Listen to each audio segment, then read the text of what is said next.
Hello everyone, and welcome back to DenTV. Today, we're diving into the world of affordable smartphones with the Nothing CMF Phone 1, a device that's been turning heads for its unique design and budget-friendly price. Let's see what this phone has to offer and if it lives up to the hype.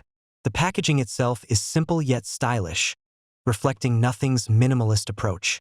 Priced at approximately $210 in the US, €250 in Europe, and £210 in the UK.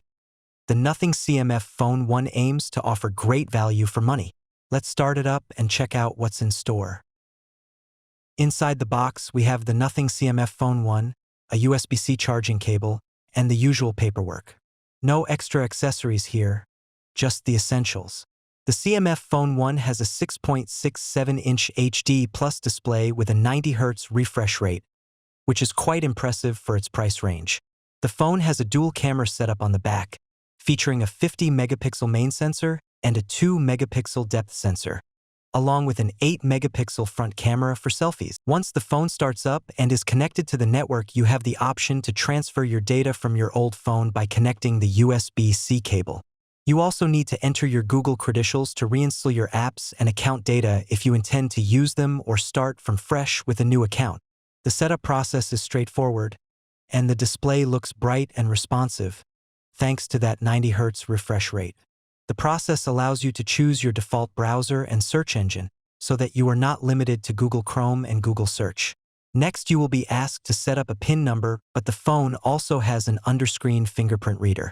You may need to use the PIN when restarting the phone or if the scanner fails to work. On this setup, the phone also asked me if I wanted to use Google Pay, but I will come back to this later in the video.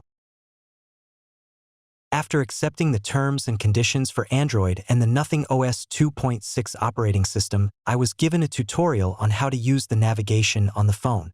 It did not seem to work out for me this time, but I'll try again later.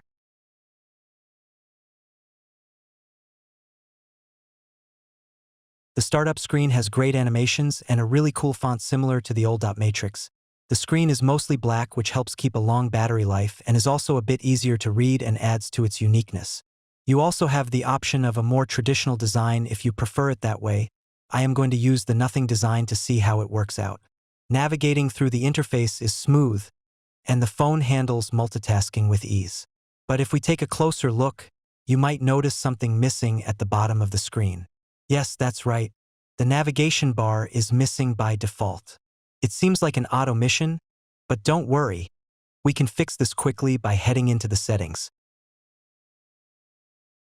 In the settings, go to Accessibility Options. Then tap on System Controls. Finally, select Navigation Mode and highlight 3-button navigation, which will bring the navigation bar back. You can also customize the position of the back button to left or right. The biggest deal breaker for many will be that there's no NFC option in the settings. While the official reason for its absence is unknown, it could be due to the phone being primarily designed for the Indian market, where NFC isn't as widely used. Plus, it does have a removable back cover. This may also explain the absence of wireless charging, which is not that big of an issue for me. But without the option to use the tap to pay feature, it is a real letdown that I cannot overlook. Unfortunately, this is not the phone for me, but it is really good for this price point for anyone who does not use Google Pay. So, there you have it, the Nothing CMF Phone 1. A phone with a solid design and impressive features for its price. But the lack of NFC might hold it back for those who rely on contactless payments. Let me know your thoughts in the comments below. Is NFC important to you?